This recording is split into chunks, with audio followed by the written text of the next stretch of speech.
So as you explained, yes, we look at the inbound tendered volumes and we take the outbound tendered volumes and subtract them. We do not factor in deadhead, but when that's a positive, we shade it blue. There's more outbound loads in this market, in the Dallas market, than there are inbound loads. So that's positive for carriers. That means it might be easier for them to get a load. Yeah. If it gets too tight, it could mean that spot rates are trending up, which we're not seeing that right now, but if it were to get a lot tighter, this would be a darker blue, and that could push prices up. If it's red, Florida, red most year round, that means there are more trucks going into those markets than there are loads coming out. So you look at Florida here, the reason the markets are always so bad in Florida, there's no markets to the east or the west to go to. It's either straight in or straight back out. So if you're delivering down into Miami, you got quite a ways to go. If you can't get a load down here, you got quite a ways to go before you find a market that's more outbound than inbound. Yep. And therefore, you might take that load out of Miami for 95 cents a mile. Yeah. Because it doesn't pay for everything, but it may get you back up into a stronger area. This is where we talked about it before, right? Connecting the legs, right? If you can get a load in Miami that maybe it pays 90 cents to get to Jacksonville, but Jacksonville to like a Memphis or an Atlanta pays $2-3 a mile. Well, guess what? You made up for it. You go Memphis to Miami. Hopefully, you're getting, let's say, $4.50 a mile. Then you come down here and you get $1 a mile to maybe Savannah, and now you're looking at that average being $3 a mile after you all get out. And that's that triangle that we talk about. If you want to make some good money on a load, you have to go into these areas that people don't want to go to. And that's where it's going to pay well. But then you're going to take a bad load or a load that you may not make any money back to another market. But you don't want to go red to red. That's not going to be good. That's a no-no. So you want to get red back into a blue market and then hit the next haul going forward, another positive paying load. We call that the little freight triangle. So what we say here, run to the blue. The blue may not give you the best pricing still, but you have better advantages. And that's these larger carriers that need to keep their drivers rolling. They need to run to the blue. Because if they get in these areas that are red, their driver might sit for a day or two. And you don't make money. True, but what if one of those driver recruiter pulls in and parks right beside him and says, call me for better loads, we pay 35 grand a month. He's going to be making those phone calls because he's bored, and you might have just lost the driver. So run to the blue, keep those drivers moving, keep those drivers busy, and then they won't be trading companies on you. Let's go to the next chart here right quick. I brought this down. You can break it down by dry van and reefer. I just did it by reefer, but you can do V-haul or R-haul. So whatever you're running, break it down, and then you can see this map's a little bit different for reefer. Here, instead of Southern California, we have Fresno, California, that's blue. Why? It is a produce market, one of the largest produce markets there are. Twin Falls, Idaho, which, if you look at just head haul, isn't that appealing, but if you're running reefer, it might be, right? Yes, so there's some potatoes and everything that come out of Idaho, but there's also a big producer of yogurt up there, and so it's a heavy load coming through the mountains, so be careful. But anyways, we'll pick it back up when we come back after the top of the hour. We'll look at what's going on in diesel fuel and the NTI, and right now we'll turn it over. We'll hand this back over to Thomas and Bill.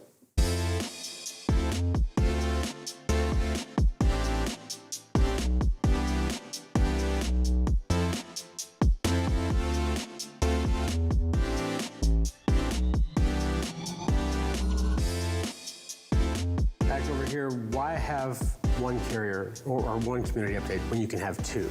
And that's exactly what we've got here. Mary O'Connell joining us for Running on Ice. Mary, how are you doing? I'm good. How are you guys this morning? Great. We're going to be talking about basically the newbie getting involved with temperature-controlled freight for the first time. This is an interesting subject that, obviously every broker has got to deal with at some point, but maybe start us off here. What are 3 things that the new person has to figure out quickly when dealing with temperature-controlled freight?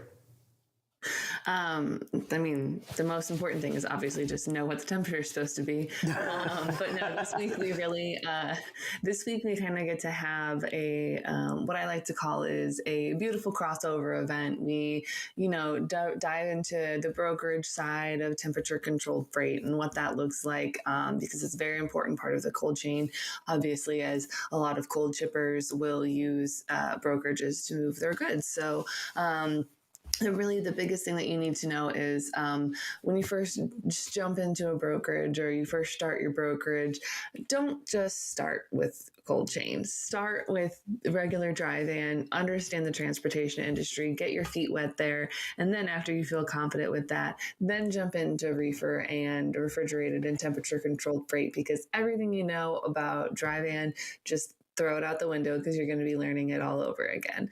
So the biggest thing is just to make sure that, the temperatures are correct and they've been communicated. They're on all the documentation.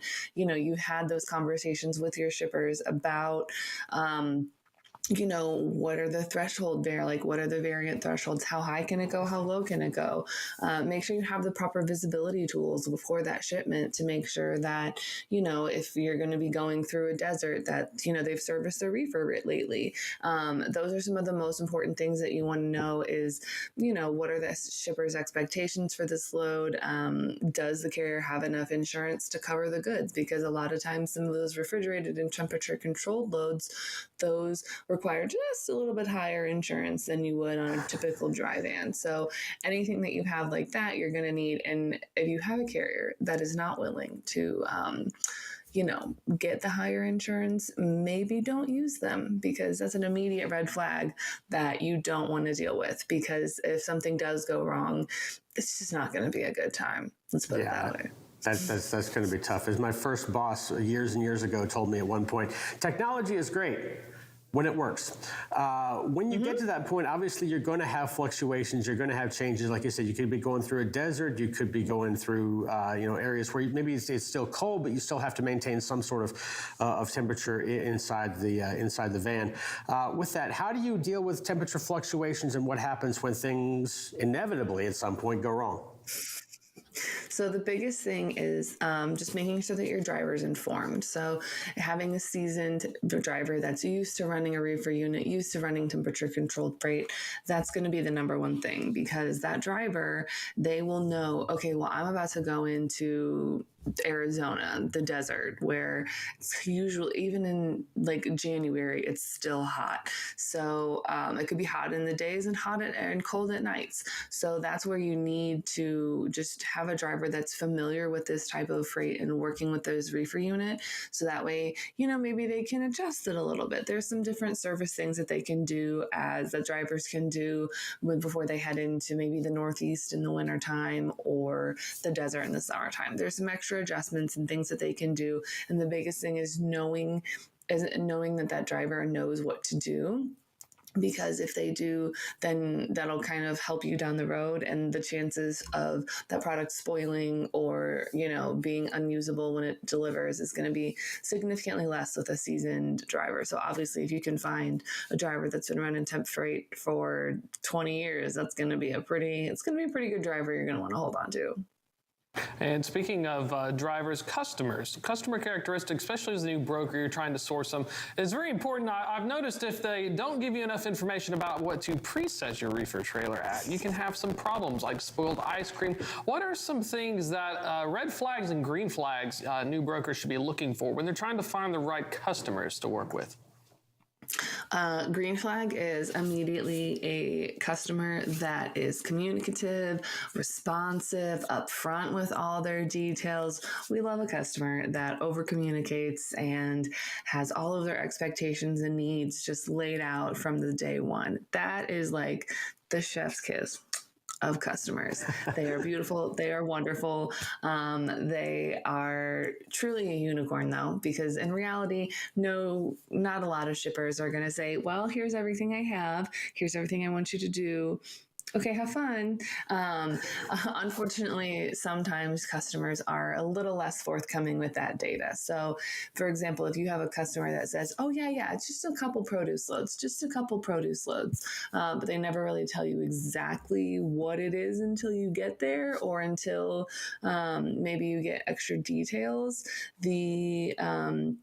The thing is that that's not really going to be a carrier or a shipper that I want to work with. Not that there's any typical bad shippers or bad customers that you can work with in a brokerage. It's just a matter of which one fits your brokerage and which one fits your needs. So having a customer that's communicative and upfront and honest and, just kind of easygoing is beautiful, but hard to come by. Obviously, there are some aspects of temperature control freight which are much easier than others. For instance, electronics, you don't want them, obviously they don't necessarily have to be temperature control, but you do want to watch the temperature of electronics, for instance, in the dry van, if you wanted to do some more temperature controlled areas there. There are obviously elements like food, perhaps, that is got to be much, much more difficult. What are the big, say, for instance, if you're a broker and you see something across your desk, what do you really have to be careful about when it comes to temperature controlled shipping?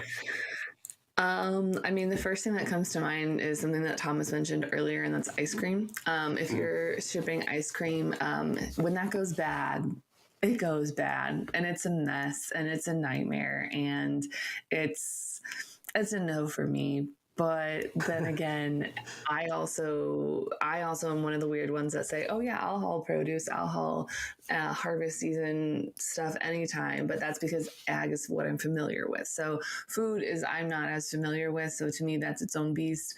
But generally, most people would say that produce is kind of a pain to deal with because when it's harvest season, when you have to have those trucks at the fields ready to go, that just happens like that. Like it just is like a switch overnight. You could call the farmer every day and he would go, not yet, not yet. It was a little too wet this morning. Not yet. Okay, go. And then all of a sudden you just have to have the trucks there. It's kind of just like it's a masterful game of hurry up and wait, because then as that one goes, then it just kind of domino effects across the country. And if you're just a week late on that, then you're just going to continue being a little bit late for everything. So I think that, and then obviously hauling produce comes with its own host of issues because it's food grade and it has to be consumed by us. So there's a lot more regulations that go with it, which as a consumer, I am very, very grateful for. But as someone who gets annoyed with those regulations, I get annoyed, but I know that it's for the overall long-term good, so it's worth it. But yeah, I would have to say that produce and some of those frozen dairy items, just because when dairy goes bad, it goes bad, and it's just sticky and stinky, and there's no way to salvage it. Yeah, let's talk about that just for a little bit. We got about a minute left here. Obviously, not 100% of all loads go as planned. So what would be your advice, if any, when it comes to a situation where you've got a load that, unfortunately, the refrigerator didn't work and all of a sudden you've got a bad load? How do you handle that?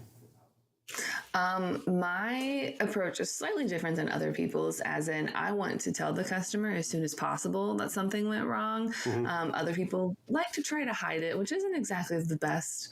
Never hide things from your customers. They will find out and it just won't be good when it happens. So I would say just tell the customer, like if you find out the reefer failed, find out when it failed, where it is, how far that driver is from the destination. Because a lot of times, for example, when you haul kegs of beer, they can only be outside of a temperature controlled environment for 6 hours. So if your reefer unit fails 3 hours away from the destination, then you're probably fine. But you have to tell your customer ahead of time so that way they know that they have to get that truck unloaded very quickly and they have to temp everything that comes there. So I think just, knowing all of those things of what happened, what went wrong, where did it go wrong, and how much time does that driver have left, just call your shipper, do that, because that way they can do what they need to do on their side to see if there's anything that can be salvaged from that load. Mary, real quick, how can people keep up with the Running on Ice community?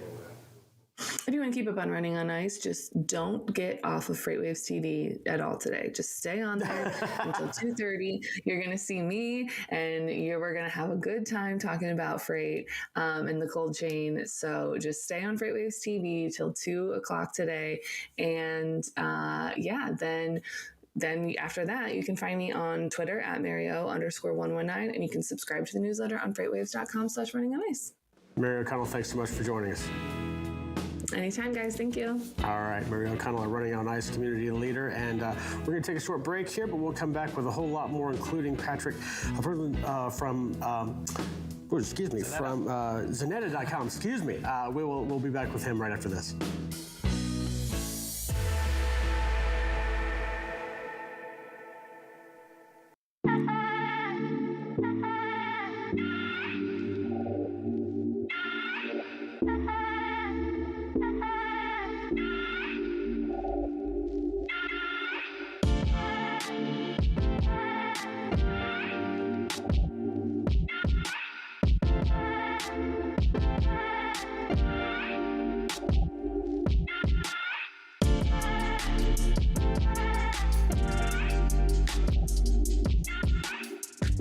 From the truckload quoting page within TieTMS, you can create a new shipment to instantly display your historical lane average alongside all of the market-leading rating intelligence tools. In just a few clicks, you can adjust the quote, add your margin, select your quote response template, and email an official quote right off to the customer from the same page. Request a demo today at tie-software.com to find out how TieTMS can optimize your quoting process.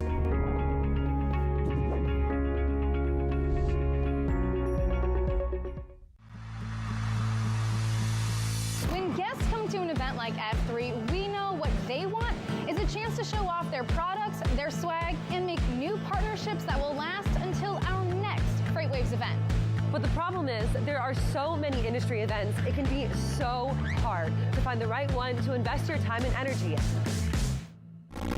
We at FreightWaves take your investment seriously. Which is why we've brought together thousands of industry professionals in one city over 3 days to showcase all you have to offer. Because your successful connections at an event like F3 move all of us forward. Don't believe us? Join us in June.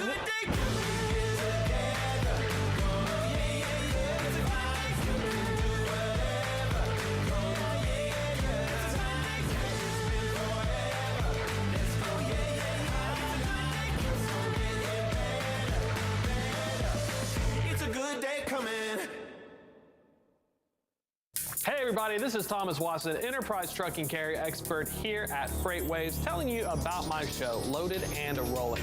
Now, it involves trucking topics for large carriers and even small ones that wish to be large. Anything that impacts trucking, you can get it there. You can catch us every Tuesday at 1 p.m. Eastern on tv.freightwaves.com. We do it live.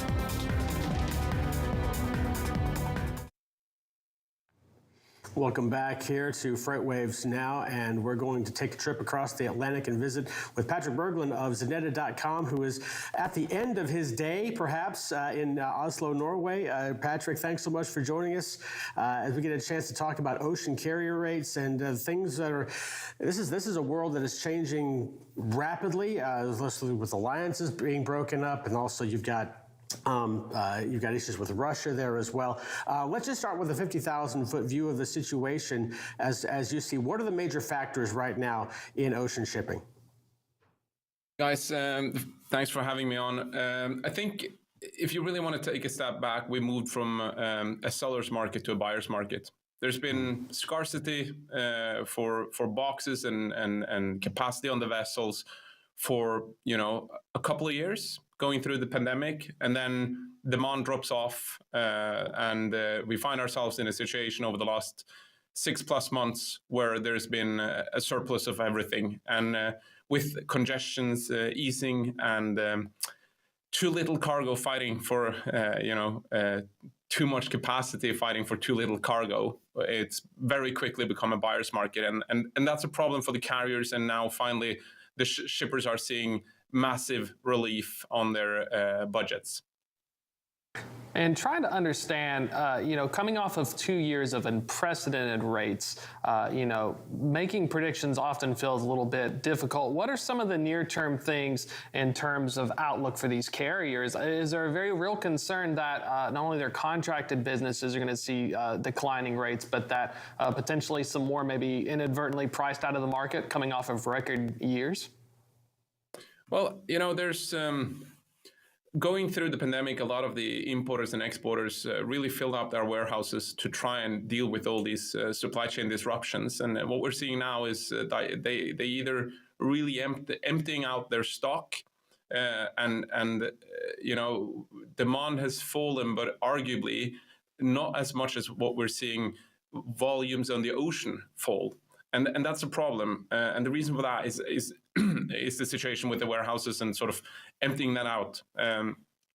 If you look forward, there is a need from the carrier side to really pull capacity out of the market, but they haven't been able to do it quickly enough to match the falling demand.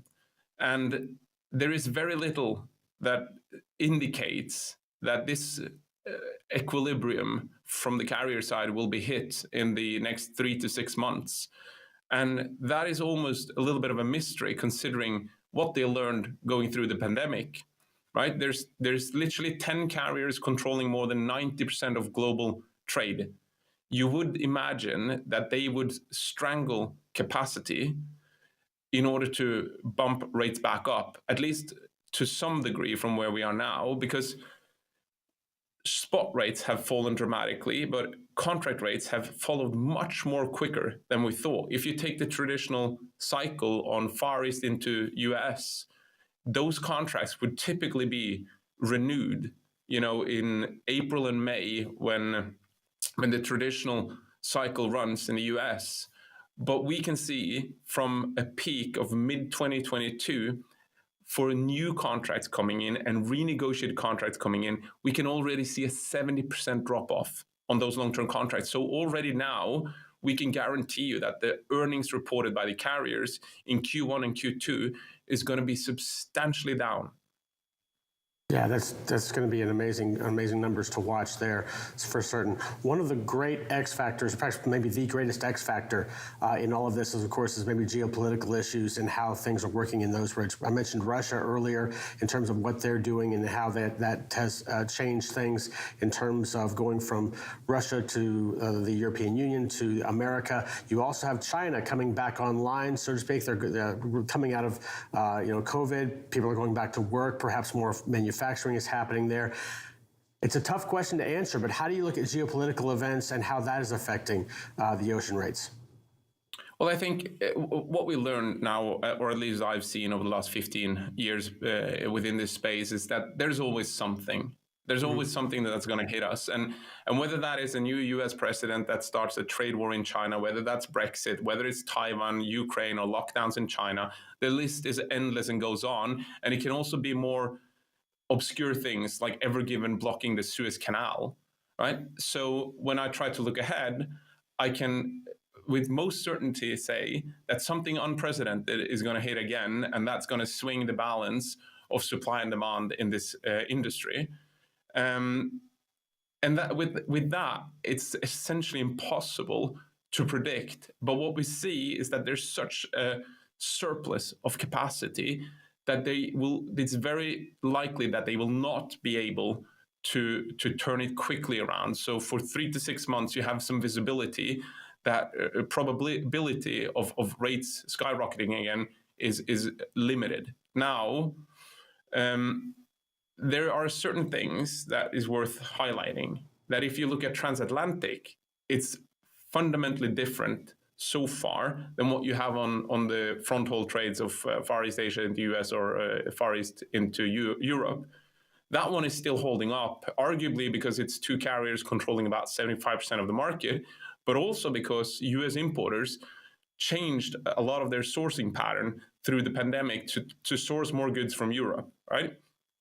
Now, this trade ensures some better profitability for the carriers than what we've seen in the past. Historical numbers on this trade, it's still significantly bloated, but we have seen softening of that market as well. So from that macroeconomic picture, you still have individual trades with differences, but it all points downwards, and I don't see any relief from the macroeconomic picture of what's going on as per today. Yeah, that's certainly, you can always kind of make it a decent guesstimation, but of course that is presupposed on the idea that you're not dealing with 3, 4, 5 geopolitical events at once or so. Thomas? And I had a question. It feels to me, even from trucking. It reminds me of a prisoner's dilemma with these large carriers. In spite of them controlling a majority of the market via alliances and agreements, is it a situation where one individual carrier could say, well, let me put out 2 or 3 ships, let me scrap them, let me lay them up, but I'm worried the other carriers won't follow suit? Is this something where is any carrier able to pump the brakes, so to speak, or are they all kind of forced into this behavior where they're going to continue to undercut in spite of the so-called protections they had in place to prevent this from happening? Yeah, I guess you raise a valid point, right? But it also, some good signs from this is that it seems to be a very open and competitive market still. And, there's been investigations going on when the rates skyrocketed. And now maybe we're getting some answers that wasn't necessarily the case, as if it was, arguably they would never allow this market to happen because they really, truly learned to print money going through this pandemic. That being said, this is the first time in probably a decade plus where they have the financial means to really park those vessels, even though it's an expensive move to make because you've already invested so heavily in putting this infrastructure into the market. They have the spine, the backbone to make some drastic moves, and that could be one of the surprises that we could see over the next few months, that some of them more aggressively takes that capacity and then maybe others will follow. The worst thing for them is, exactly as you point out, if that doesn't happen, you've made a very expensive and bad move. Yeah, we've got about a minute and a half here left, Patrick. As you look at forecasting over the course of, for instance, as we see perhaps people prognosticating that the economy here in America may finally bottom out as far as freight rates are concerned and then start to go back up. What are you seeing? What's the forecast right now for ocean rates as you see them, and how optimistic are you about things hopefully coming back online in the not too distant future? I think what the customer side, the BCO shipper side, should really care about these days is the decision, the strategic decision of how long do you go in this market, right? Because carriers have sold box shipments at losses before. I've seen just from Shanghai to Santos, I've seen rates from $50 to $20,000 over the last 10 years, right? So if you think this is the bottom, that's wrong. It still can get way worse. So from a shipper point of view, you should be considering, how do I position myself? Should I consider doing 3-month rates, 6-month, 12-month rates in this type of climate, right? And what is enough for my business? Whether you're a pharma company or a low margin commodity, these are very different considerations to make. And I think those are key over the next few months, especially for US companies as they're heading into this main tender cycle. Yeah, it's going to be very interesting over the course of the next 6 months, year, 2 years there. Patrick Berglund, CEO of Zenetta.com. Thank you so much for joining us. And I guess determining on what time it is, enjoy your weekend. Likewise, guys. Thanks for having me on. All right. Thank you for joining us. Patrick Berglund here of Zenetta.com. Yeah, this is a very interesting time, certainly in shipping on the oceans with, like you said, alliances breaking up, geopolitical issues. Could be quite volatile. Reminds me of all the talk of collusion. In spite of the record profits, it was all accidental. We couldn't collude enough to maintain our rates the best we can. So there's some good news, at least. There is, in some form of looking back. High seas Game of Thrones. Sure. We'll take a short break. Be back after this with more FreightWaves Now.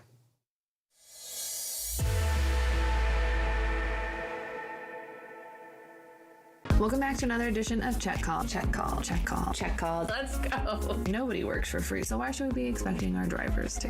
Okay, let's just get it together now. What are some of those proactive steps that you can start taking now? For myself, I would like the Earth to still be here for a little bit longer, but is a hot dog a sandwich? Oh, okay. Is pizza an open-faced sandwich? It's bread. I have been ready for this question. I've seen the show. We're all in this together. Thanks for making me hungry. Now I want a hot dog.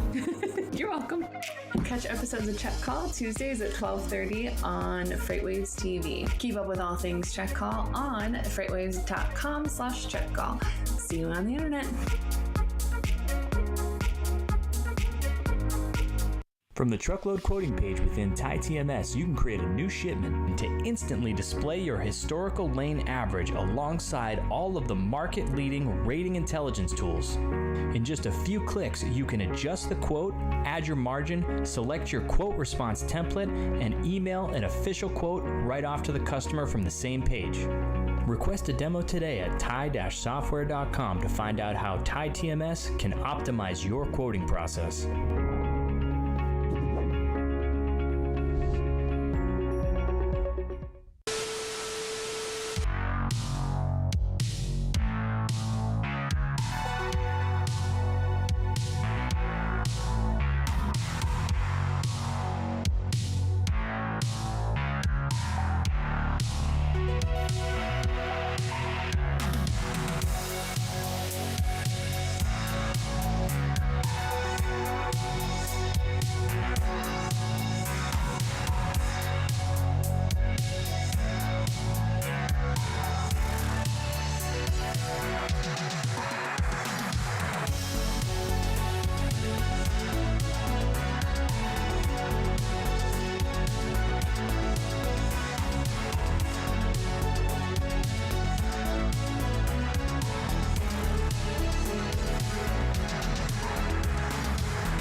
Welcome back to FreightWaves Now, everyone. I'm Isaiah Buchanan, and this is Social Roundabout, where we take a look at what's trending on social media.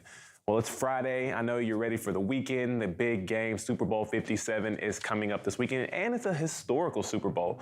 We've got the first Super Bowl featuring two black quarterbacks, and the first Super Bowl featuring a set of brothers playing against each other. You got Travis Kelce playing with the Chiefs, and you've got his brother Jason, who plays for the Eagles. So this is the first year that they've had two brothers play against each other. And you know the mom is gotta be just living on cloud nine right now. One of her kids is about to get a Super Bowl. But there's also a chance that she could do the coin flip. Take a look at this video.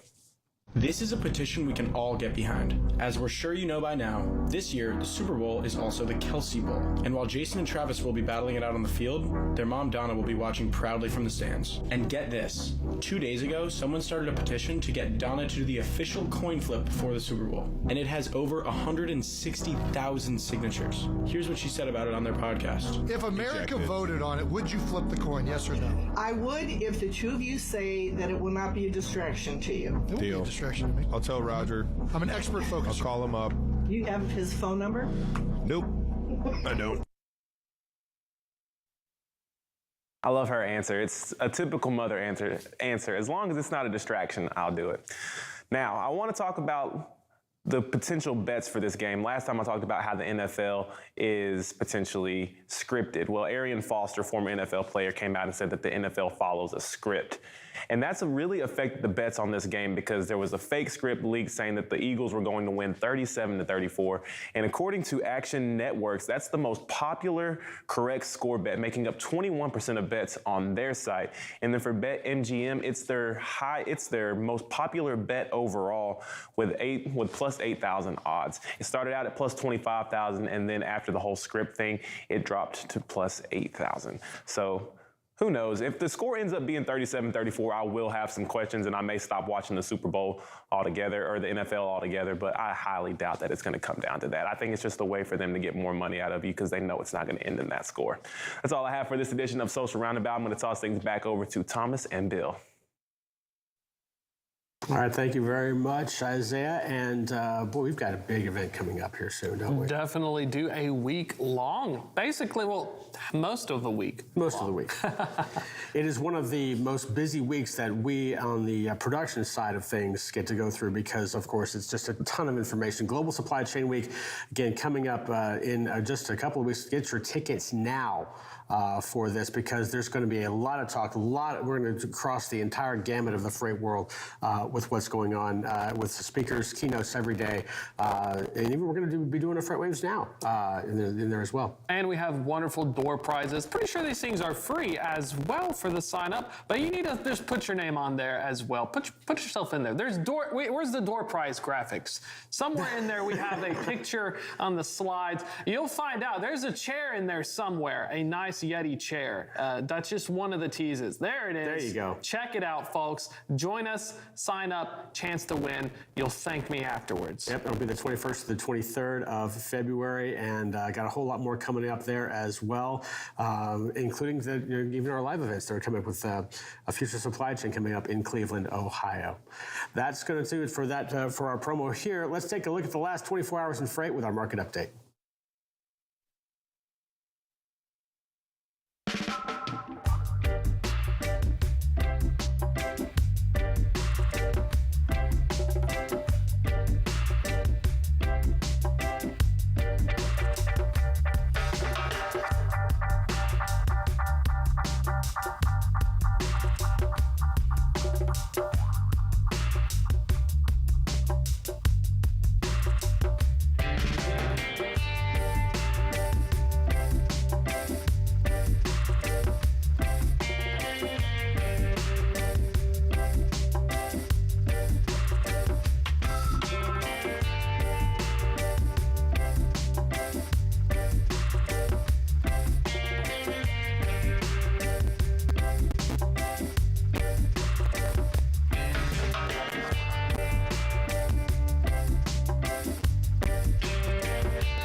To an event like F3, we know what they want is a chance to show off their products, their swag, and make new partnerships that will last until our next FreightWaves event. But the problem is there are so many industry events, it can be so hard to find the right one to invest your time and energy in. We at FreightWaves take your investment seriously. Which is why we've brought together thousands of industry professionals in one city over 3 days to showcase all you have to offer. Because your successful connections at an event like F3 move all of us forward. Don't believe us? Join us in June.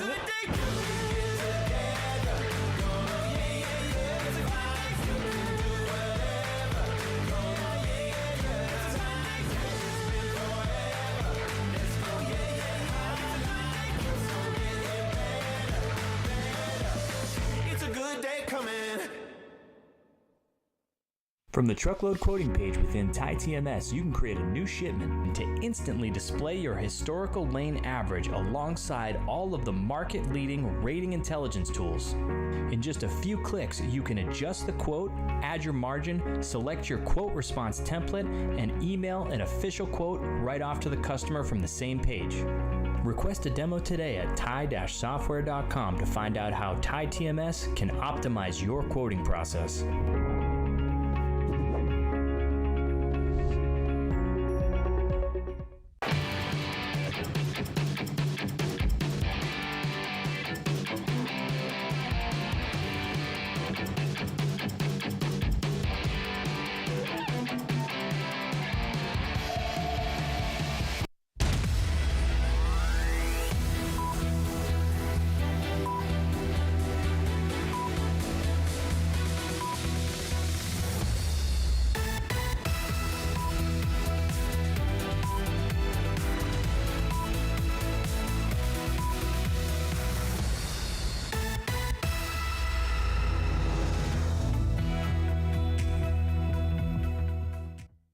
Welcome back to the second hour, and to start things off, we're going to take a look at our headlines. The first one, LTL carrier Yellow saw a 25% loss in tonnage in Q4, down 35% on a two-year comparison basis. This is the worst tonnage drop among LTL companies seen for the quarter, with others actually seeing increases in their two-year comps. Even with that, yield growth was up 12% year over year. Yellow reported a net loss of $15.5 million or 30 cents per share, 20 cents worse than was expected by website Seeking Alpha.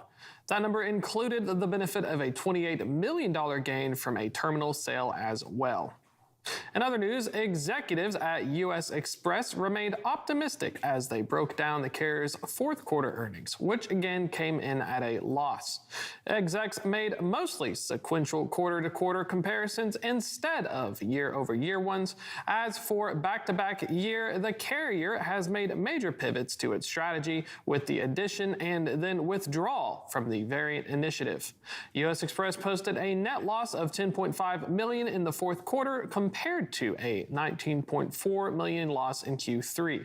Adjusted operating ratio for truckload deteriorated 300 basis points year over year, but revenue per tractor per week actually grew.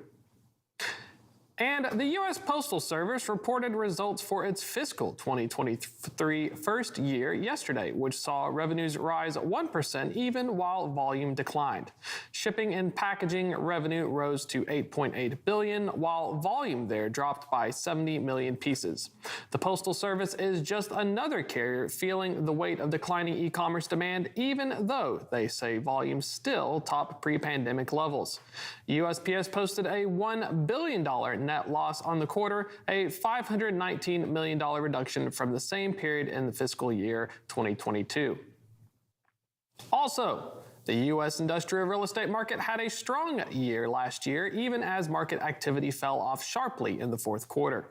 The sector finished the year with 467.2 million square feet of nationwide net absorption, the second highest number on record. About 100 million square feet of that happened in the fourth quarter, but some of that number was skewed by the delivery of projects that had already been pre-released at the time of delivery. Vacancy rates in Q4 rose to 3.4%, which led to a 19.1% year-on-year increase in list rent price, up to $8.80 per square foot. And Senate Republicans filed a joint resolution yesterday aimed at overturning the Biden administration's recent rule reducing emissions for trucks. The group of lawmakers said the rule finalized by the EPA and set to go into effect next month would be too expensive for truckers and consumers. The rule would set strict standards for nitrous oxide emissions and other pollutants for heavy-duty trucks starting with model year 2027. This rule would have to be approved by Congress, but President Biden still has the option to veto its overturn. You can find these details of these stories and more at FreightWaves.com and on our app. And if you're watching on our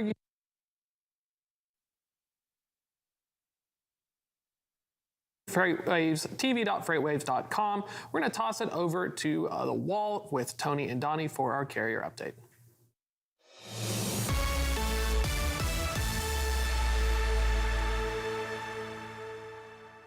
Welcome into this carrier update. Donnie, to start here looking at the diesel market, obviously still seeing declines in the retail price. Doesn't look like that rack price is continuing that upward bump that we saw yesterday or 2 days ago now. We saw it, but we need to keep an eye on it. Yeah. Some good news. I bought diesel at a truck stop in Chattanooga, Tennessee. $3.99 a gallon yesterday. So we're seeing the effects. We're seeing it come down here. We're seeing it come down in this market. So if you're coming through Chattanooga, right through downtown, you'll see the truck stop. There's a big sign, $3.99. But it may not be like that for long. Yeah. So, Russia announced they're going to cut oil production by 500,000 gallons per day. Now, should that affect America? Well, it'll affect the world market, supply and demand. And it'll make oil more expensive on the oil market. So therefore, what we import, it could affect. So we might start seeing prices start picking back up. We'll see over the weekend. We'll see pretty quickly what it maybe does to the rack prices and see if it's going to push these back up. We got down below one of the lowest points that we've been since March last March, and we may start seeing retail prices go back up if it starts to affect this rack price too much. Yeah, that's the one you really need to pay attention to because it's the one that leads. I mean, you look, prime example, right? We saw the rack price increase there in from really the 14th through the 24th. And guess what? The 23rd through the 28th is when we saw the retail price. Yep, and you're exactly right on that. So this is the leading indicator. This kind of worried me a little bit. It did drop back a little bit. That the gap decreased. Go to the next chart here. We'll see it here right quick.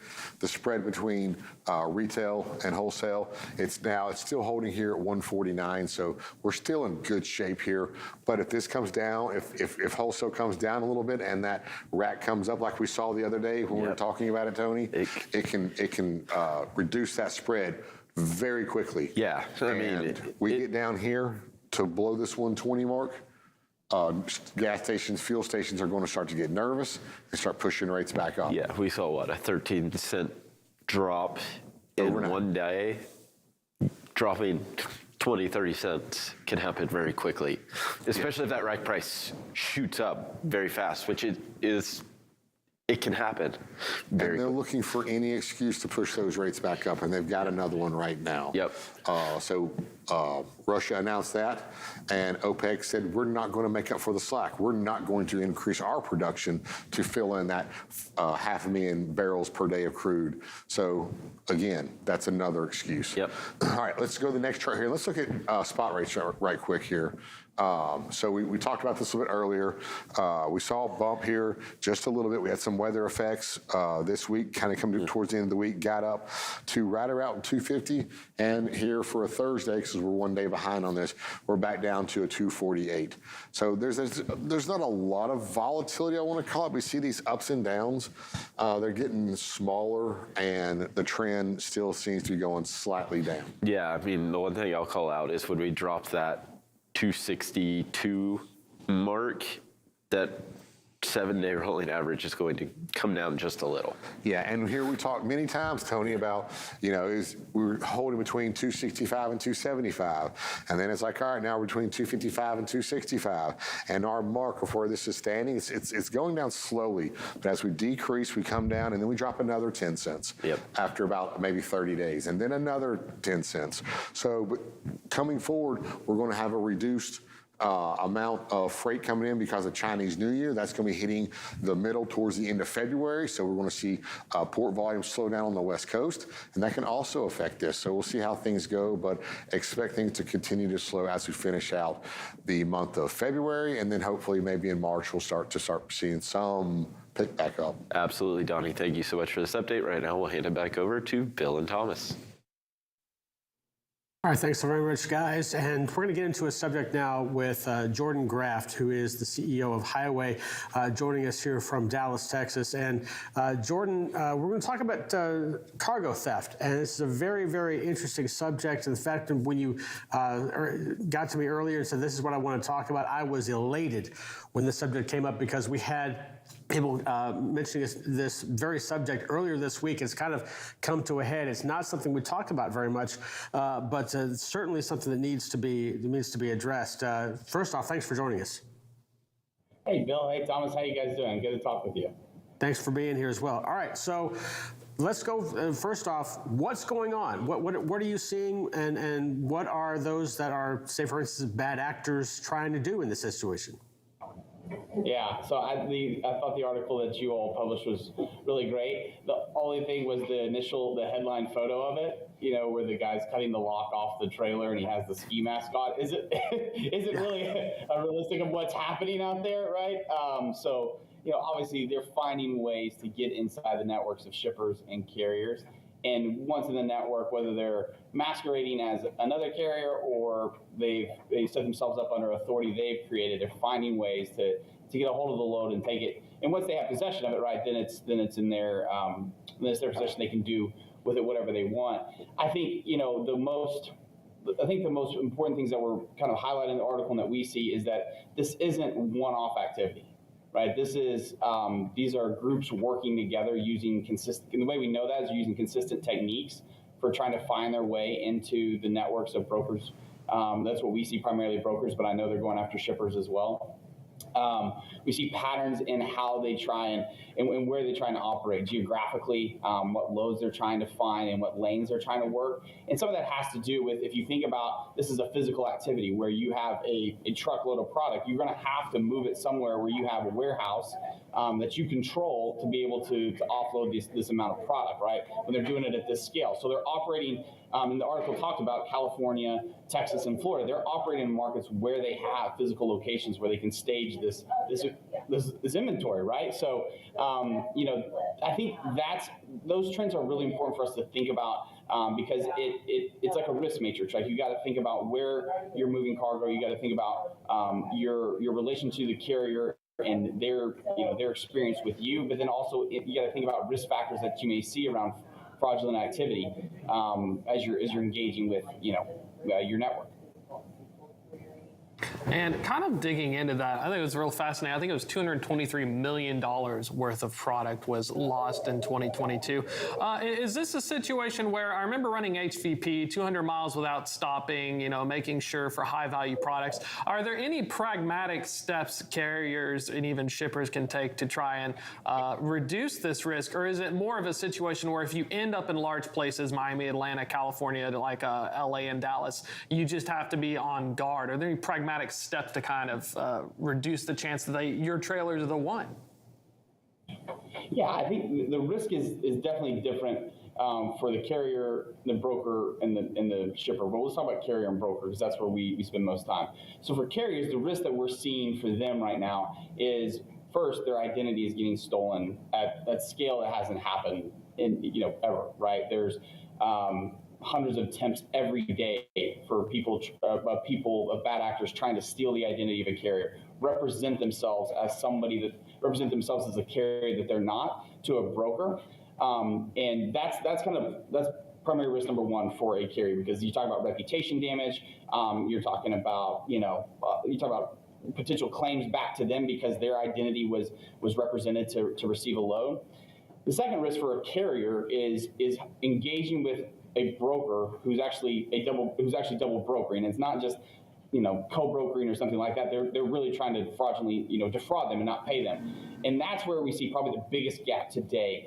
There's tools out there for brokers to kind of profile carriers and see hey, is this carrier real? Do they really have equipment? And people like Highway and Carrier 411 and others provide those services to brokers, but carriers are really struggling with, hey, I see this load, it's been made available to me, this person does have broker authority, I've never worked with them, my factor gave me a credit line on them. There was a video going around TikTok of a carrier who almost got ripped off on a situation. So for a carrier, those are the two primary risks, in my opinion, is their identity being compromised, and then second is getting financial risk by engaging with a double broker who they think is a good actor.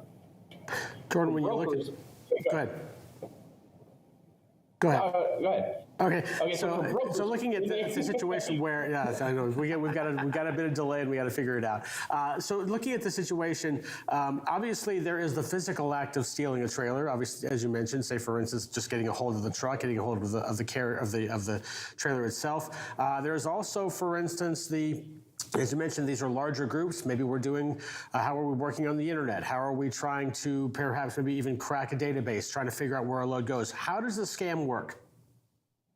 Yeah, so the most common, let's talk about the two most common. The first is stealing a carrier's identity. What they're doing is it's a social hack, it's social engineering. They're emailing a carrier sales rep with an email address and saying, hey, I am the carrier. They're trying to make that email address look as close to the email address of the carrier as possible so that, a carrier sales rep moving really, really quick doesn't notice the difference between the email address that's sending them the email and what is actually posted in, say, Carrier 411 or Highway or in the census websites. So now once they're in, if they can get into the network and they can get rate confirmations dispatched to them, maybe they're presenting it as a carrier that's already in that broker's network, right? That carrier's already in that broker's TMS, is onboarded and good to go. And if they're able now to grab that rate confirmation in the bill of lading, that's all they need. And that's all they have to do is they have to find a way into the inbox of a carrier sales rep and potentially just happen to land on a carrier that's already passed through a process, or be able to onboard as that carrier if the broker allows the carrier, whoever to just onboard as any carrier. Then now once they have that rate con and bill lading, they're in. And thinking about on the brokerage side, double brokering, I remember when I was a broker, I'd heard stories of double broker rings around, I think it was Glendale, California, like a very extensive operation where people were forging multiple authorities. Are there clusters of areas, if you see some that you need to watch out for as a carrier on these load boards, or is double brokering kind of a nationwide, it could be across the board issue? Yeah, I think you got to break it into the double brokering we're talking about is sophisticated actors working to obtain loads from brokers and to get other motor carriers to run those loads, promising to pay that carrier, and then running that balance up as fast as possible, and then taking off. That's as we're talking about. Most people, when they say double brokering, are talking about that specific sophisticated act. It is 100% operating in rings. There are groups that are trained. They use the consistent techniques. They use consistent tactics. They use consistent, we don't want to give too much away about how we identify them, but they use consistent ways of doing business. And so you're able to pick up on those patterns and find them. And so Glendale and Southern California was and still is a key area of activity. But they're evolving, right? They're going to continue to evolve and use new tactics. Once we all, everyone that's been in brokerage for a while knows that, right? And so now we're seeing, like you just said, they're moving to other areas and centers, or making us feel like they're moving to other areas and centers to get away from people profiling on what we know as activities. So it's like it's a continuous evolving system, an organism, and you got to try and stay ahead of them, because there's a lot of money in this. There's a lot of money. Talking with, the TriPay, Tim Valdez and Melissa Foreman over there, we're talking hundreds of millions of dollars are flowing to these entities. And so it's big business. It's not small. Like, this is a big industry, a big, when there's lots of money flowing to something, it's going to energize it and keep giving it life. And so we got to shut that off. Jordan, let me ask you a very big question, give you about 60 seconds to answer it, just because it is. We had some people earlier on this week actually talking about the fact that, when you get into, freight being stolen, that some people argue, well, that's just a commercial issue. The carrier, the broker, they need to handle that. That's a law enforcement issue. Others would say it's a safety issue. For instance, if you have food that gets stolen and then all of a sudden you have an outbreak of something, where do you come down on how this needs to be managed, either from an industry level or, again, more on a smaller level, to the carrier, to the broker? All right, let's talk about stolen cargo separate of double brokering. Okay. My goal on the double brokering side and working on that piece is to work with groups, and we're all working with groups on going after that as like wire fraud and a financial crime, right? You're representing, there's really powerful laws about misrepresenting what you're doing, business activity, and that one I think we can attack that way. The cargo is much more complicated by state level, and I think it's going to even require state agency level, like state law enforcement getting involved. I don't think you're going to be able to do that at a federal level unless, I just don't see that happening at a federal level on the cargo side. Nevertheless, a very, very difficult issue to handle there. Jordan Graft, CEO of Highway, thanks so much for joining us. Thanks, Bill. Thanks, Thomas. All right. This is just a massive issue, and it's something that we don't necessarily talk about that much, but it's got to be addressed at some point. Exactly. There's way too much opportunity right now, and it can get, when it happens to you, I've actually had double brokers before. You just don't know, and the next thing you know, they don't pay for 60 days, and it seemed legit, and now you're out like $1,500 to $2,000. So not fun at all. Absolutely. Well, we'll take a break. We'll come up with more FreightWaves Now right after this.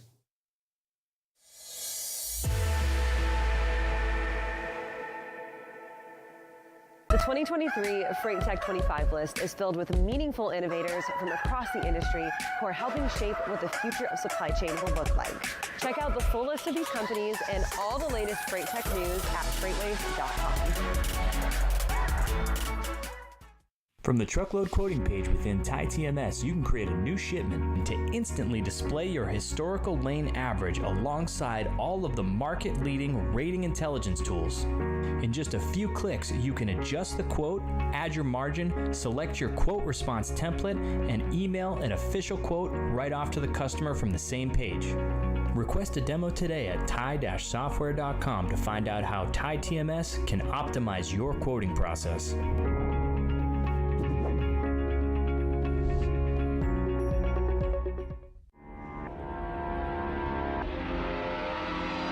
Welcome to Drilling Deep. I'm your host, John Kingston. Drilling Deep is the place where we talk about oil and we talk about diesel, and you have to drill to get oil and you have to get oil to make diesel, so that's why we call it Drilling Deep.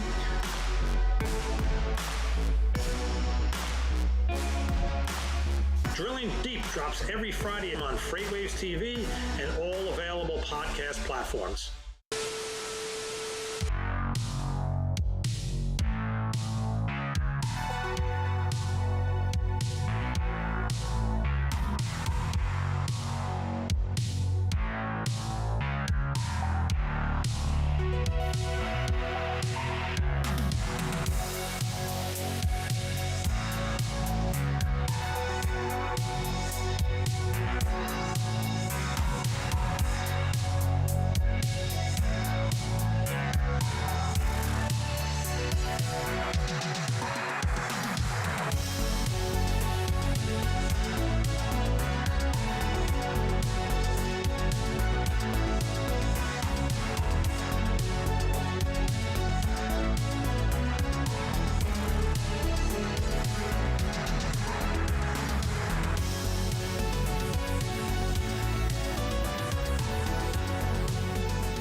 Welcome back to FreightWaves Now. Bill Priestly, Thomas Wasson with you. And Thomas, it's Friday.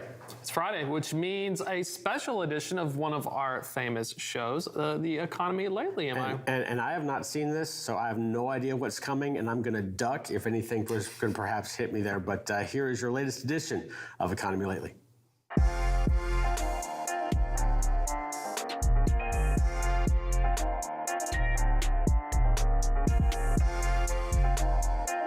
I love that shot there with the camera. Oh, yeah. Because for the longest time, I knew you were real. Yeah. And I think that people knew you were real because they could hear you, but it's just like there was this thought in my head that maybe you weren't real. Well, with AI, just because you see me doesn't mean I'm real. You know what I mean? So let's not jump the gun on this one. Now I'm kind of second guessing everything else in my life. Well, how do we know you're real? Yeah. See what I mean? How do we know any of this is real? Okay, Sal, before I start getting too much into my head, this is the economy lately. Okay. Let's just talk about the economy as we know it to be. Right. And this week was a big week for the labor market and really a lot of different things. Of course, last week we had the update for GDP. This week it's just been a huge week for the labor market. And then we also got comments from Jay Powell. And so we have to jump into all of that and also talk about some of the releases that haven't come out yet that we're going to get to in the next episode. There's just so much going on right now. Starting off with the first thing is, of course, the labor market. We have to talk about it. So the ADP report came out, showed that there was some slowdown in some of the job numbers in the private sector, but they're kind of in the minority here in terms of the overall labor updates. So job openings number ticked up to 11 million. This is something significant and pretty surprising here. And we also saw that hirings have also ticked up because in the past, when we've seen job openings really kind of continue to moderate at this high level, at the same time, we saw the hiring start to really ease and slow down because you can have all the job openings you want, but if the hiring isn't there, it doesn't really mean much. But we saw a tick up at hiring, which was very interesting indeed. And so this is something that's going to be for sure a stronghold in the economy that's going to keep a lot of folks afloat. But the big thing is here is that it's not a leading indicator. I mean, you can have job openings, and I think the mentality of a lot of employers are going to be different after the pandemic, after we saw a lot of different shifts in the overall hiring activity. So throughout the pandemic, we saw that there was a huge just wave of layoffs. And then there was this huge wave of trying to get employees back. And then that really kind of turned into this, really mentality of saying, hey, I need to really be able to retain labor. And I think what we're going to see is going to be a delayed reaction to a lot of the market trends. And so even though we're seeing a lot of hiring right now, I think it's going to start shifting really quickly. And one of the big things that we saw in the latest numbers here is that there was a drop in the for hires for the goods segment, while there is still hiring going on for the services side. And so that's also going to be a sudden shift there as we start to see more decline in the demand for goods from those consumers. Now you keep talking about waves. Are these waves of freight? They're freight waves. They're freight waves. Everything is freight waves, Sal. It's like the thing where that's meta, where you put the name of the thing in the thing, Yeah. What's that called? I don't know what you're talking about. Do we start a new show called Meta Waves? Meta Waves. Okay. Like a wave within a wave? Yeah.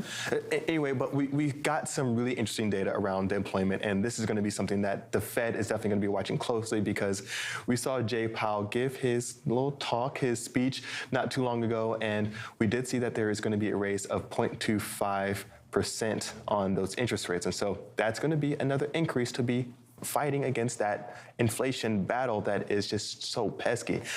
So one of the big things that Jerome Powell mentioned is that he's not calling a victory on the fight against inflation, and that he does still anticipate there to be more rises and no signs of easing or pulling back or even moving interest rates down in 2023. Of course, this is what he's seeing at the beginning of the year, and we'll see how the rest of the year plays out. But this really kind of shows that he's definitely watching and intends to stay strong on the fight of inflation. We're going to be interested to see how he sticks with this fight against inflation if we start to see some significant economic decline or contraction throughout the first half of the year. Anthony, earlier you brought up a good point. I mean, how do you know you're real? I mean, you think I'm not real. I mean, how do you know you're real? I don't know if I am real. What is real? I'm real. Oh, I'm real. okay. So I got the thumbs of approval. Yeah, thanks, Brian. Yeah. We now know you're real. Yeah, confirmed. Yeah. Unless Brian's not real. Wait, if Brian's not real and you're not, never mind. So that's a whole lot of talk around what's going on downstream. Of course, there's still a lot of impacts there that are going to be meaningful for the overall macroeconomy and, of course, goods demand, and that also means freight demand, and that's going to be around, of course, consumer credit conditions, because we're seeing that credit card utilization is still very much high, and we're also seeing that consumers' savings rate is still very much low. But moving upstream to manufacturing, we got updates for the ISM PMI, and we did see that there was a third month of contraction for the overall index, showing a reading of 47.4 percentage points. And so that is definitely in contraction territory. We also saw that there was contraction for new orders as well, now with a reading at 42.5, with backlogs at 43.4. This is showing that there is definitely some easing happening upstream within manufacturing, and the other side of this, consumer goods demand or really propensity to continue to buy those goods, are definitely going to be diminished as well. So all this to say is that, yeah, we're seeing that there's a strong showing in the jobs market, but really some of the underlying trends are going to be a little bit concerning for me as we continue to move forward throughout the first part of this year. And speaking of the consumer, of course, there's going to be updates coming up next week that we're going to touch on in the next episode around consumer credit card utilization. That's going to get updated. We're also going to get updates around ISM services that have not been released at the time of this recording, and the unemployment rate, and we'll see. Hey, can y'all shut up? No. What? No, wait, no, this is ridiculous. Like, do you need another show? Yes, I need another show, Zach. Can't even get a sponsor for the first one. We have sponsors. We have sponsors, right? Can we hurry this up so we can do the actual show? No. I can't have it. We can't have anything to ourselves, so. I know. Just wrap it up. Mr. Zach has to have his show. Whatever. And I thought, okay, we'll get the nice studio, the lights and everything that's set up. I know. Yeah, I know. Yeah. Give and takes. Anyway, guys, thanks so much for tuning in. This is Anthony South, and we'll see you on the next episode.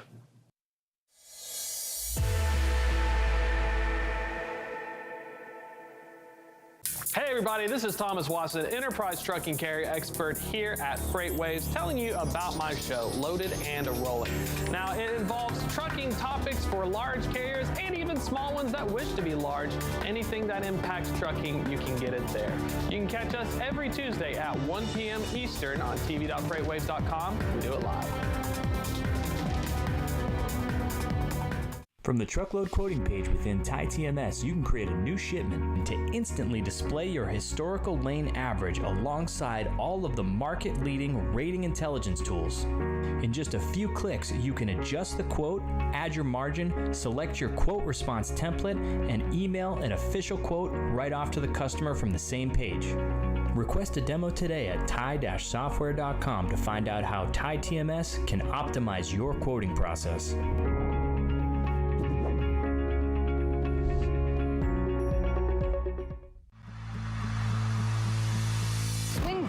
To an event like F3, we know what they want is a chance to show off their products, their swag, and make new partnerships that will last until our next FreightWaves event. But the problem is there are so many industry events, it can be so hard to find the right one to invest your time and energy in. We at FreightWaves take your investment seriously. Which is why we've brought together thousands of industry professionals in one city over 3 days to showcase all you have to offer. Because your successful connections at an event like F3 move all of us forward. Don't believe us? Join us in June.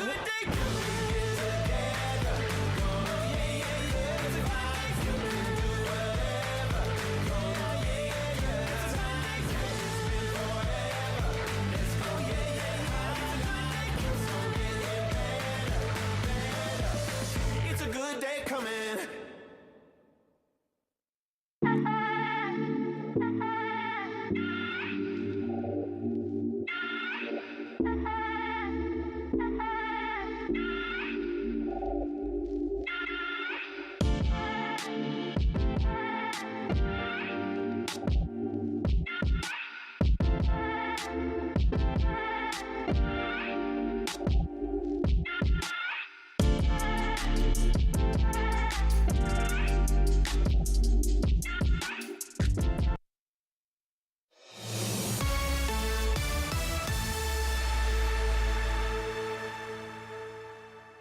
Welcome back to FreightWaves Now, everyone. My name is Isaiah Buchanan, and this is Social Roundabout, where we take a look at what's trending on social media. Well, the first two hits, we were talking about things revolving around the Super Bowl, and we're going to continue that into this hit as well. You always see a lot of merchandise for sale right after the game is over, and it's really probably pretty difficult for all of that merchandise to get out to everyone who orders some. So take a look at this video. Blythe Brumley explains how all of the merchandise gets out to the fans. And printing and shipping 10,000 shirts in one night. Now, I love stories like this because I don't think a lot of people are aware of the logistics of championship merchandise, specifically when it comes to sending merchandise to fans. Now, if you're any kind of sports fan, you're likely aware of the company Fanatics, and they actually partner with printers, just like the gentleman that you just saw in that video. I'm not exactly sure if they're specific partners, but Fanatics will partner with local printers in order to meet the demands of championship merchandise. And the reason that this is so important is because 50% of a team's merchandise is sold within the first 72 hours of them winning a championship.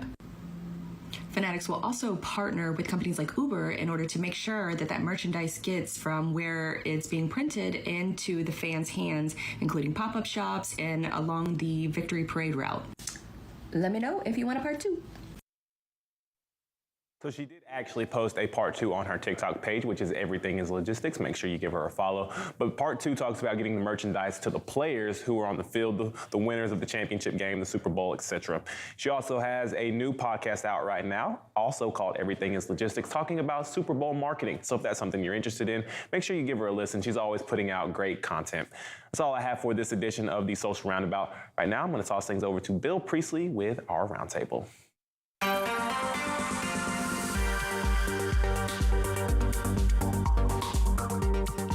And welcome into the round table. And FedEx, a company that has had a great history to it.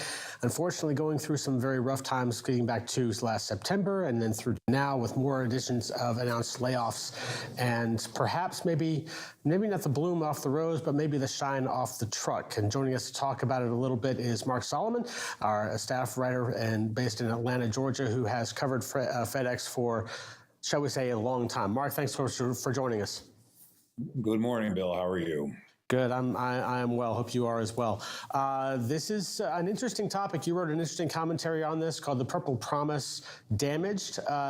This is a road that probably many FedEx people didn't necessarily see coming. In terms of that company was doing well, it was growing, and then all of a sudden, unexpected announcements. What's your take on FedEx right now? They're going through almost what I would call cataclysmic change for this company. They have been around for 50 years. They've never had, they call them, I guess, workforce reductions. These are positions being eliminated, call them layoffs, however you want to describe it. This is a company that has a remarkable history, as you said, but also a terrific culture, one that has been marked by a deep bond between management and employees. They, I guess in the past year, for example, they've added 2 outside directors to the board. These are people that are not FedEx people. These are outsiders whose primary objective is to boost shareholder value. Then the catalyst of all of this was the extremely poor fiscal first quarter. They had to pre-announce their results. Their operating income fell through the floor. The main issue was that they did not cut costs fast enough to offset the dramatic decline in volumes on the Trans-Pacific air cargo lanes. That's when the layoffs began, back in June, when they saw that the market had basically collapsed almost overnight. They did not foresee this, and they could not react fast enough to save the first quarter, which is why they had to pre-announce. I think at that point, Bill, the company began to look at ways to, I guess, be more agile, be more efficient, and they began to look at labor cost reductions, or I say employee cost reductions. And that's kind of where we are right now. It's many middle managers, I think, are concerned that they will be the next to be eliminated because most of the cuts, or a lot of the cuts, have been above them. It's hard to say if the company is through making reductions. Some have called FedEx a bloated company.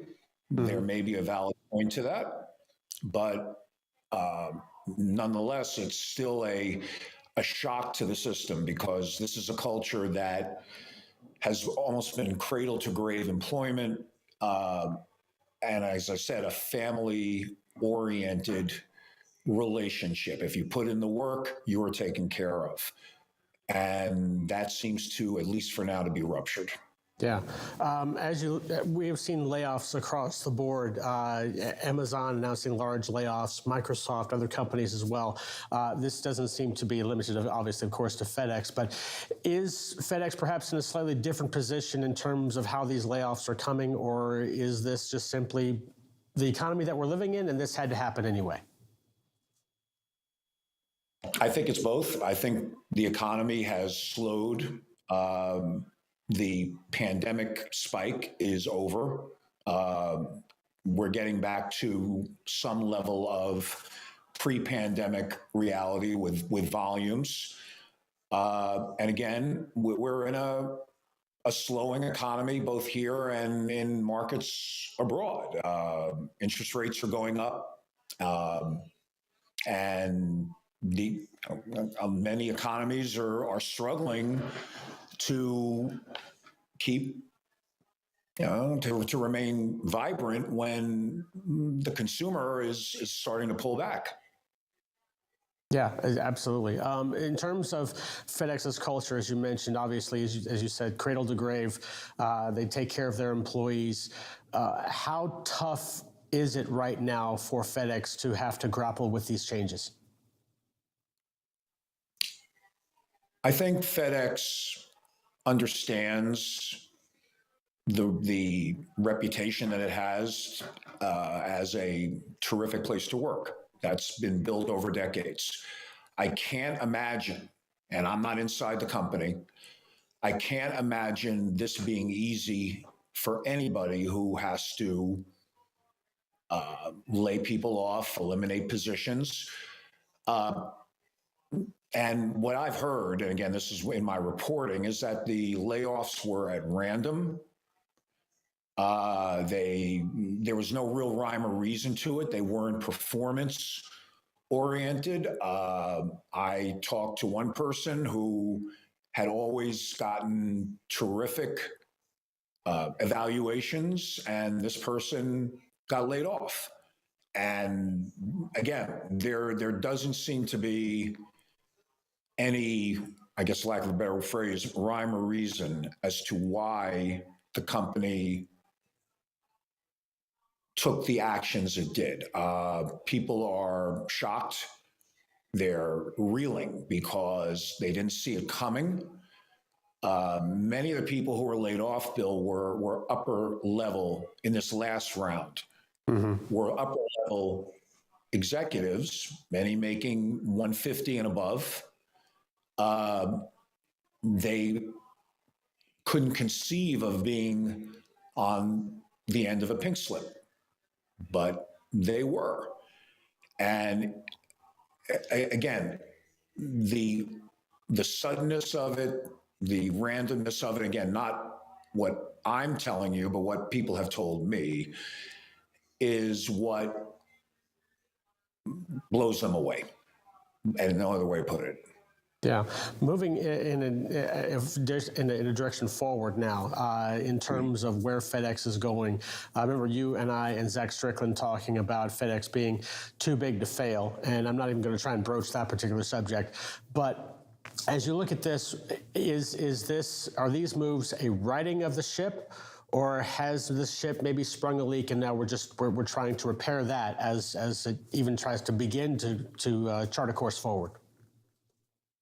It's a righting of the ship. The ship had taken on a lot of water. It was bloated. People who are familiar with the company for decades said they were just too top heavy. They weren't focused on cost cuts as robustly as UPS has been. UPS is very focused on efficiency, cost savings. FedEx has not been as vigilant.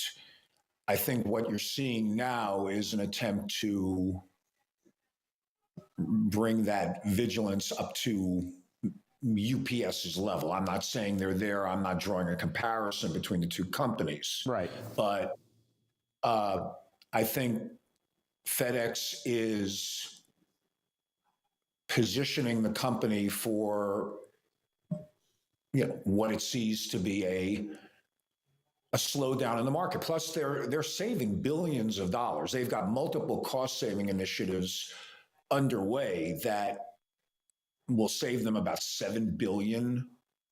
I mean, it's a significant chunk of money. And the company probably needs to operate more efficiently. They are not, many people say they're not up to UPS's standard when it comes to efficiency. Gotcha.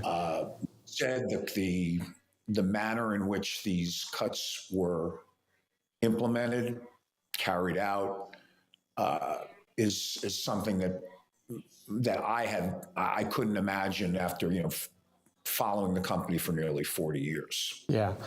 Just real quick, we've got about 20 seconds left here. Do you think that we are seeing the end of these, and I dare say use the word layoffs, but are we at the end of this, or do you think there's still more coming? Bill, I do not know. My guess is that FedEx will now look deeper down the management rungs, but I have no way of knowing. And that's really all I can say on that. Yeah, we know that you'll keep a close eye on this because obviously FedEx is a huge player in the freight world. Mark Solomon, thanks so much for joining us. You're welcome, Bill. Have a good weekend. You as well. All right, we'll take a short break to be back. We wrap up our show right after this.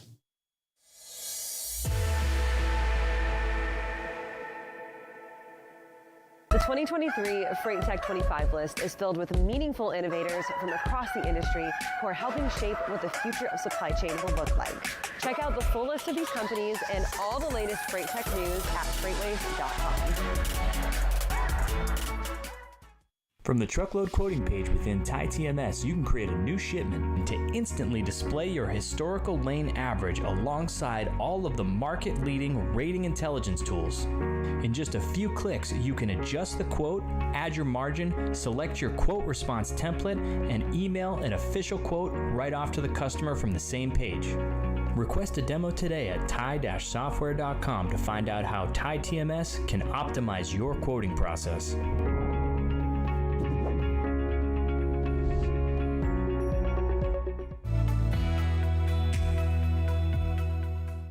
Welcome back to our final look at the headlines. The U.S. real estate market had a strong year last year, even as market activity fell off sharply in the fourth quarter. The sector finished the year with 467.2 million square feet of nationwide net absorption, the second highest number on record. About 100 million square feet of that happened in the fourth quarter, but some of that number was skewed by the delivery of projects that had already been pre-leased at the time of delivery. Vacancy rates in Q4 rose to 3.4%, which led to a 19.1% year-on-year increase in list rent price, up $8.80 per square foot. And Senate Republicans filed a joint resolution yesterday aimed at overturning the Biden administration's recent rule reducing emissions for trucks.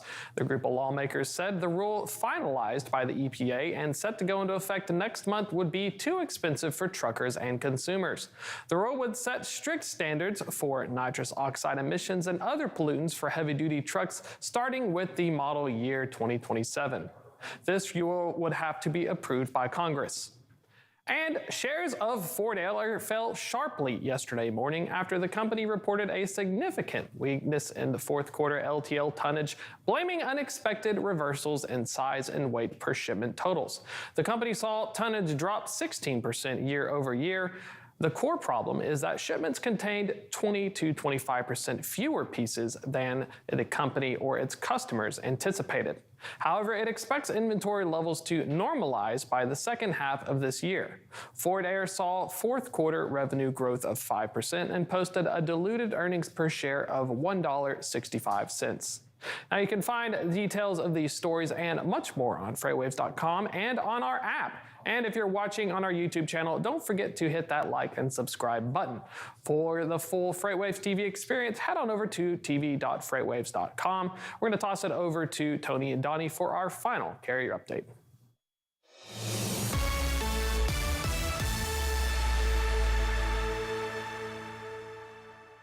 Welcome into this final carrier update. And Donnie, we touch on our lanes of the day. We typically try to stay in markets that we talk about.